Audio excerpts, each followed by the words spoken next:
बिस्मिल्लाहिर्रहमानिर्रहीम। अस्सलाम वालेकुम students, welcome back to my channel educational tips.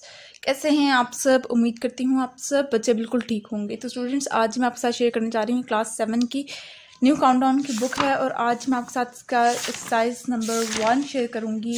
And exercise number 1 is on page number 12। Open your page number 12. Firstly, we will see question number 1, and on question number 1 there is fill in the blanks, यानी कि आपने fill in the blanks fill करनी है। सबसे पहले उन्होंने कहा है the set of natural number greater than 10 and less than 17। आप लोगों ने क्लास 6 में अपनी पढ़ा होगा कि what are natural numbers। natural numbers क्या होते हैं? Natural number are those numbers that start from 1, 2, 3, 4, 5, 6 and up to so on.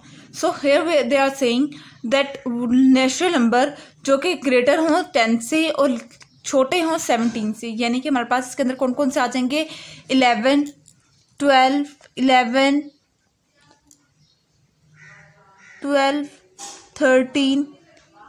14, 15 and 16। ये क्या हैं? ये हमारे पास नेचुरल नंबर्स हैं। उसके बाद फिर आ जाते हैं the set of prime number from 1 to 30। आपने लिखने हैं प्राइम नंबर्स जो कि 1 से 30 के दरमियान में आते हो। तो वो कौन कौन से हैं? 2, 3, 5, 7, 11, 13, 17, 19, 23 एंड 29।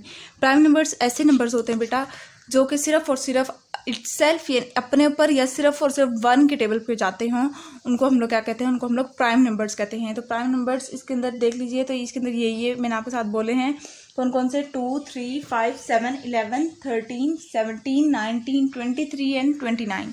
ठीक हो गया जी। उसके बाद फिर आ जाते हैं हम लोग यहाँ पर इस वाले क्वेश्चन के अंदर देखें तो पार्ट नंबर 3 के अंदर अगर हम लोग देखें तो पार्ट नंबर 3 है 2, 4, 6, 8, 10 एंड 12।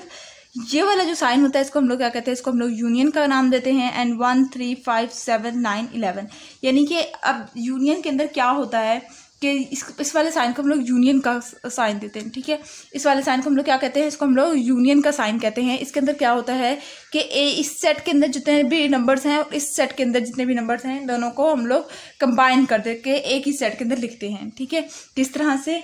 देखिए 1, यहाँ से 1, 2, 3, 4, 5, 6, 7, 8, 9, 10, 11 अप टू 12। यहाँ पे पूरी काउंटिंग मुकम्मल हो जाएगी। ठीक है, जिस तरह से 1, 2, 3, 4, 5, 6, 7, 8, 9, 10 एंड 11।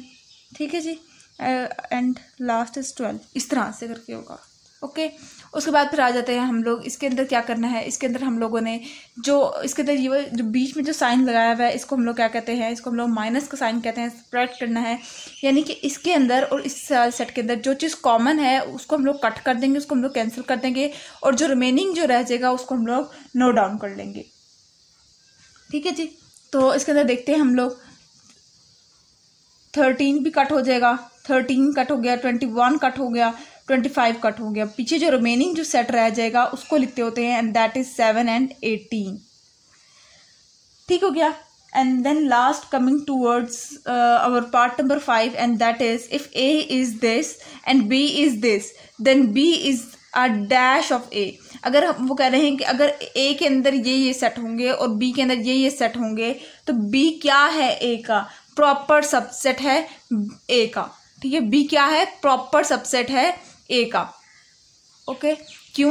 क्योंकि बी के अंदर जो पाए जाने वाले जो नंबर्स हैं वो ए के अंदर मौजूद हैं। तो जो अगर ऑलरेडी जो साथ अगले वाला जो नेक्स्ट वाला जो सेट होता है जिसके अंदर ऑलरेडी नंबर्स मौजूद हों जो कि पहले वाले सेट के अंदर, वो हमारे पास क्या कहलाता है? वो वाला नंबर हमारे पास प्रॉपर सबसेट कहलाता है। ठीक है, वो ऐसा सेट जिसके अंदर जो उसका जो सेकंड जो सेट है उसके अंदर ऑलरेडी जो नंबर जो पाए जा रहे हैं वो ऑलरेडी ए सबसेट के अंदर, ए सेट के अंदर हमारे पास मौजूद हों, तो वो क्या कहलाएगा? B is the subset of A कहलाएंगे। ठीक है, उसके बाद फिर हम लोग आ जाते हैं अपने क्वेश्चन नंबर 2 के ऊपर। क्वेश्चन नंबर 2 के अंदर आ जाएं तो हमारे पास state whether the following statement are true और false. 7, 9, 4, 6 and 11 and A B C D are overlapping set. तो इसका आंसर क्या होगा? ये false, they are not overlapping. ठीक है, उसके बाद फिर आ जाते हैं equivalent set contain the same number of element. True, set that have no number in common element are disjoint set true if A is intersection of B, इसको क्या कहते हैं, इसको intersection of B is a null set, then A and B does not have a common number, true। क्योंकि अगर इस A जो है वो इंटरसेक्ट कर रहा है B के साथ, तो इसका मतलब है कि इसके अंदर नल सेट है, और B के अंदर क्या है, ये वो कह रहे हैं A और B नल सेट है, तो A और B क्या है, इसके अंदर कोई कॉमन नंबर नहीं होगा, क्योंकि ये दोनों के दोनों सेट क्या है, इसके अंदर कोई नंबर्स कोई डिजिट्स है ही नहीं, कोई इस दोनों सेट्स के अंदर कुछ है ही नहीं, क्योंकि आगे उन्होंने नल सेट लिख दिया है। The difference between two sets is equal to the intersection set, false. ठीक है जी। उसके बाद फिर आ जाते हैं हम लोग क्वेश्चन नंबर 3 के अंदर आ जाते हैं। तो क्वेश्चन नंबर 3 के ऊपर देख लेते हैं, express the following set in tubular form. आपने इन सेट्स को लिखना है ट्यूबुलर फॉर्म के अंदर। z is equals to z is integer greater than -4 and less than 4। ठीक है, आपने इनको लिखना है। तो ये देखिए, पहले का आंसर में आपके साथ z किस तरह से लिखेंगे, बीच में 0 इस तरफ पॉजिटिव इंटीजर लिखेंगे, स्टेप की तरफ नेगेटिव इंटीजर्स लिख देंगे, और ये हमारे पास एक सेट बन जाएगा इस तरह से। पार्ट नंबर 2 के अंदर देख लेते हैं, ओ set of first 5 odd numbers which are divisible by 3। Odd numbers 3 ना, यानी ऑड नंबर्स वो होते हैं जो कि 2 के टेबल पे नहीं जाते हों, इवन नंबर्स ना हों, जो कि 2 के टेबल पे कम्प्लीटली डिवाइड ना हो रहे हों। 3, 9, 15, 21 एंड 27, ये फर्स्ट 5 ऑड नंबर्स हैं। यानी कि आप 3 के टेबल के अंदर देख लें तो आप लोगों को पता चल जाएगा कि वो 3 के टेबल में वो नंबर जो कि 2 के टेबल पर कम्प्लीटली डिवाइड नहीं हो रहे हैं, वो हमारे पास क्या होंगे, वो हमारे पास ऑड नंबर्स हो जाएंगे। उसके बाद फिर आ जाते हैं P is equals to set of prime numbers between 50 and 90। 50 और 90 के दरमियान प्राइम नंबर्स बताने हैं। तो प्राइम नंबर्स मैंने आपको बताया था ऐसे नंबर जो कि सिर्फ और सिर्फ अपने टेबल पे जाते हों या 1 के टेबल पे जाते हों, तो उनको हम लोग प्राइम नंबर्स कहते हैं। 53, 57, 61, 67, 71, 73, 79, 83 एंड 89, ये क्या है, हमारे पास सेट ऑफ प्राइम नंबर्स हैं। Then is part number 4, set of even number lying between 8 and 20। यानी कि इवन नंबर वो नंबर जो कि 2 के टेबल पे कम्प्लीटली डिविजिबल हों, उनको हम लोग क्या कहते हैं, इवन नंबर। और वो कह रहे हैं कि इवन नंबर हमने 8 से 20 के दरमियान आने वाले लिखने हैं, तो वो कौन से हैं, 10, 12, 14, 16 एंड 18। ठीक हो गया जी। अब आ जाते हैं क्वेश्चन नंबर 4 के अंदर। क्वेश्चन नंबर 4 है, if A is 2, 4, 6, 8 and B is 1, 3, 5, 7 then A is the union of B आपने शो करना है। मैंने बताया था यू के अंदर ये वाला जो साइन होता है, इसके अंदर हम लोगों ने दोनों वैल्यूज़ को मिला के लिखना होता है, दोनों सेट्स को मिला के लिखना होता है। 1, 2, 3, 4, 5, 6, 7, 8, ये हमारे पास इसका यूनियन, यानी कि ऐड कर देना है, साथ मिला के एक ही सेट के अंदर लिख देना है आपने, सिंपल। ठीक हो गया। उसके बाद फिर आ जाते हैं हम लोग क्वेश्चन नंबर 5 के ऊपर। लेकिन आपने जब ये यूनियन के काम करना होगा ना, तो आपने इसको इस टी में सीक्वेंस में लिखना होता है। ठीक है। अच्छा, उसके बाद फिर आ जाते हैं क्वेश्चन नंबर 5 के अंदर, if A is 3, 6, 9 and B is null, इसको कहते हैं null set, then A is union of B। आपने यह बताना है कि इसका यूनियन कैसे निकालेंगे, क्योंकि A दूसरा सेट तो नल है। अगर चाहे इधर कुछ भी ना हो ना, तो इसका मतलब ये है कि आपने डायरेक्ट सीधा सीधा ये लिख देना है, क्योंकि इसके साथ जब ये ऐड होगा तो कुछ भी इसके अंदर नहीं है, तो ये ऐसे एज इट इज लिखा जाएगा। उसके बाद फिर हम लोग आ जाते हैं क्वेश्चन नंबर 6 के अंदर, if R is this, S is this and T is this, find R is intersect to T, S is intersect to R and T is intersect to S। अब देखिए, सबसे पहले R इज इंटरसेक्ट जब करेगा T के साथ, ठीक है, तो इसके अंदर हम लोगों ने जो इसके अंदर क्या करना होता है, इसके अंदर हम लोगों ने सिर्फ और सिर्फ वो नंबर्स को लिखना होता है जो कि दोनों सेट्स में कॉमन है। ठीक है, सबसे पहले हम लोग R और S के सेट लिखेंगे, उस R और T के सेट लिखेंगे, R और T के। ठीक है, उसके बाद इन दोनों के अंदर जो जो नंबर्स कॉमन हैं वो हम लोग लिख देंगे, वो हमारे पास R इंटरसेक्ट टू T बन जाएगा। उसके बाद फिर S इंटरसेक्ट R के अंदर भी सेम जो जो कॉमन नंबर्स होते हैं उनको दोनों सेट्स में उनको लिख देते हैं एक अलग सेट के अंदर, तो वो हमारे पास R इंटरसेक्ट T हो जाएगा, R intersect S intersect R हो जाएगा और T इंटरसेक्ट S हो जाएगा। ठीक हो गया जी। उसके बाद फिर हम लोग आ जाते हैं क्वेश्चन नंबर 7 के अंदर, एंड दैट इज हम लोग देख लेते हैं। तो इसके अंदर हमारे पास U की यूनियन की वैल्यू दी हुई है, A B C D set लिखे हुए हैं। अब वो कह रहे हैं कि A यूनियन B सबसे पहले आपने हमें फाइंड करके बताना है।